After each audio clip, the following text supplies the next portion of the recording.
Hello hi నమస్తే. నేను మీ సురేష్ గౌడ్.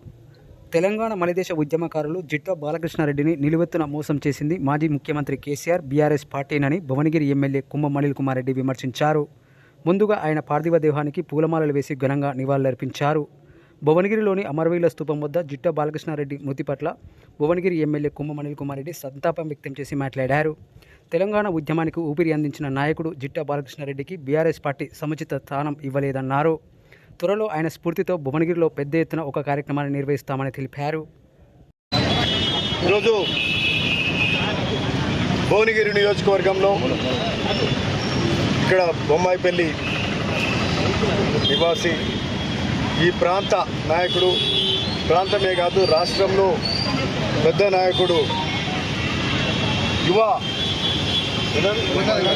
యువ తెలంగాణ పార్టీ పెట్టి యువకులను ఉత్సాహపరిచి ఈ రాష్ట్ర వ్యాప్తంగా కూడా, అంటే తెలంగాణలో నాడున్న ఉద్యమ పార్టీలే కాదు యువ తెలంగాణ పేరు మీద మరి ఒక ఉద్యమం కూడా తీసుకురావాలి, ప్రజలకు మేలు చేయాలి, రాష్ట్రానికి మేలు చేయాలి అనే ఉద్దేశంతో, అంటే తెలంగాణలో మొదటి ఉద్యమకారుడిగా, ఈ రాష్ట్రంలోనే గొప్ప ఉద్యమకారుడిగా, ఉమ్మడి నల్లగొండ జిల్లాలో ఉద్యమకారులందరిలో మొదటి ర్యాంక్ ఎవరిది అంటే ఇది జిట్టా బాలకృష్ణారెడ్డి.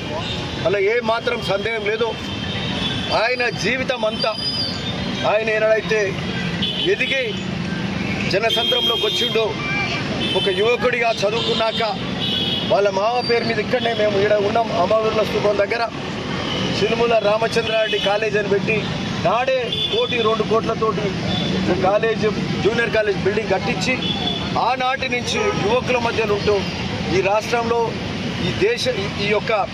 ఈ భువనగిరి నియోజకవర్గం కానీ భువనగిరి ఈ ఉమ్మడి నల్లగొండ జిల్లాలో అత్యధిక కార్యక్రమాలు చేసిండు.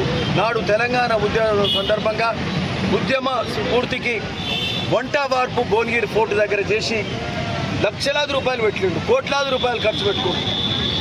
ఎక్కడ ఏ ఉద్యమ కార్యక్రమాలు అవసరం ఉన్నా ఇక్కడ భువనగిరి ఫోర్టు దగ్గరనే కాదు, ఢిల్లీలో కూడా, ఢిల్లీకి పోయి ఇక్కడికి వెళ్ళి గంగిరెద్దులను తీసుకుపోయి తెలంగాణ ఆట పాటలు, తెలంగాణ సంస్కృతి, తెలంగాణ ఉద్యమ పోరాటాలు, గాయాలు, ఇవన్నీ పాఠాలు కూడా, ఇవన్నీ కూడా అక్కడ ఢిల్లీలో కూడా అక్కడ కూడా వినిపించిండ ఎవరన్నంటే అది ఓన్లీ జిట్టా బాలకృష్ణారెడ్డి.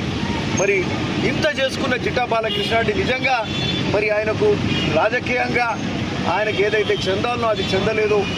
నాడు ఒక విధంగా చెప్పాలంటే టీఆర్ఎస్లో మొదటి ఉద్యమకారునికి ఈ ప్రాంతంలో, ఈ రాష్ట్రంలో కూడా అట్లాంటి ఉద్యమకారునికి టీఆర్ఎస్ ఒక విధంగా చెప్పాలంటే అన్యాయమే చేసింది. జిట్టా బాలకృష్ణారెడ్డికి మొదటి అన్యాయం చేసిందంటే టీఆర్ఎస్ అన్యాయం చేసింది, కేసీఆర్ అన్యాయం చేసాడు. ఆనాడు ఆయన సహచరులందరూ కూడా గుండెలు వగిలేలాగా వాళ్ళు ఏడ్చిండ్రు, ఇబ్బంది పడ్డారు. మరి ఆ తర్వాత కూడా పరిస్థితులను బట్టి రాజకీయాల్లో మరి అవకాశాలు కానీ ఇటువంటి అన్నీ కానీ సమయం, సందర్భం అన్నీ కూడా రావాలి. మరి ఆయనకు అంతగా పోరాడినటువంటి తెలంగాణ కోసం, తెలంగాణ ప్రజల కోసం పోరాటం చేసినటువంటి ఉద్యమకారుడు జిట్టా బాలకృష్ణారెడ్డికి మరి ఎందుకో సమయం, సందర్భం కలిసి రాలేదా, దేవుడు అనుకూలించలేదా, ఆయన ఆ కుటుంబం కంటే ఎక్కువ ఈ ప్రాంత ప్రజల మీద ఇది మక్కువ చూపెట్టిండు, ప్రేమ చూపెట్టిండు. ఫ్లోరైడ్ ప్రాంతమైన ఈ ప్రాంతంలో ఊరూర్లో వాటర్ ప్లాంట్లు పెట్టిండు. 100 వాటర్ ప్లాంట్లన్నా కనీసం పెట్టిండు. ఉద్యమాని కోసం ఖర్చు పెట్టిండు. కేసీఆర్ ఇట్లా వస్తే వాళ్ళకు ఆనాడు ఉద్యమంలో ఉన్నప్పుడు వారికి దగ్గర డబ్బులు కూడా లేకుంటే డబ్బులు కూడా ఖర్చు పెట్టిండు, సొంత వాహనాలు పెట్టిండు. మరి ఇక్కడ ఉమ్మడి నల్లగొండ మంత్రులు కావచ్చు, ఇంకోరన్నా కావచ్చు, వాళ్ళకు ఆయన ఆస్తులు అమ్ముకొని వీళ్ళందరి కోసం ఖర్చు పెడితే ఉమ్మడి నల్లగొండలో మొదటి స్థాయిలో ఉండాల్సిన నాయకుడు ఈరోజు మరి ఆయనకు అన్యాయమే జరిగింది. మరి ఇది నిజంగా చాలా బాధగా ఉన్నది. ఈ సందర్భంగా చెప్తూ ఈరోజు ఈ నియోజకవర్గం ముఖ్యంగా ప్రతి ఊరు, ప్రతి వాడ అందరూ కూడా బాధతో ఉన్నారు. మరి ఈరోజు ఇప్పుడే ఇక్కడికి ఆయన డెడ్ బాడీ వచ్చింది, ఇక్కడ అమరుల స్తూపం దగ్గరికి తీసుకొచ్చారు. ఆయన ఘనంగా నివాళులు అర్పించడం, మరి అమరుల స్తూపం దగ్గర కూడా ఆయన ఫోటో పెట్టి ఇక్కడ దండం కూడా చేసి అందరం కూడా నివాళులు అర్పించారు. ఇప్పుడిప్పుడే వార్త నియోజకవర్గం వ్యాప్తిగా పోతుంది. అనేక మంది, వేలాది మంది కూడా ఇక్కడ బొమ్మాయిపల్లి ఆయన గెస్ట్ హౌస్లో ఇప్పుడు బాడీ పెడుతున్నారు. అక్కడ ఇప్పటి నుంచి 3 గంటల వరకు బాడీ అక్కడ ఉంటుంది. అక్కడి నుంచి మరి బాడీ ఆ డెడ్ బాడీని ఆ ప్రొసెషన్లో తీసుకెళ్ళి ఆయన స్వగ్రామం బొమ్మాయిపల్లికి తీసుకెళ్ళి 4 గంటలకు అంతిమ సంస్కారాలు కూడా జరుగుతాయి అని చెప్తూ ఆ మహానాయకునికి మనం చేసేది ఏం లేదు, ఘనంగా నివాళులర్పించాలి తప్పితే ఏం లేదు.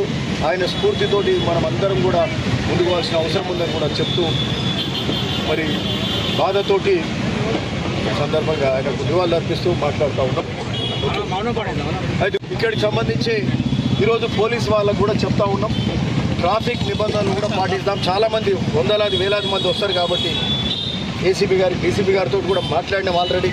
ట్రాఫిక్ రెగ్యులేషన్ చేయాలి, మరి అట్లనే ఆడ వచ్చే వెహికల్స్ కూడా ఆడ 1 వే రూట్ కానీ అట్లా పెట్టి ట్రాఫిక్ ఇబ్బంది కలగకుండా వచ్చే ప్రజలకు ఇబ్బంది కలగకుండా ట్రాఫిక్ వ్యవస్థ కూడా సరిగ్గా చూస్తూ వచ్చిన వాళ్ళందరం కూడా ప్రశాంతంగా నివాళులు అర్పించుకుందాం. అట్లనే జిట్టా బాలకృష్ణ పేరు మీద భువనగిరిలో ఏదైనా ఒక గొప్ప కార్యక్రమం కూడా చేస్తాము.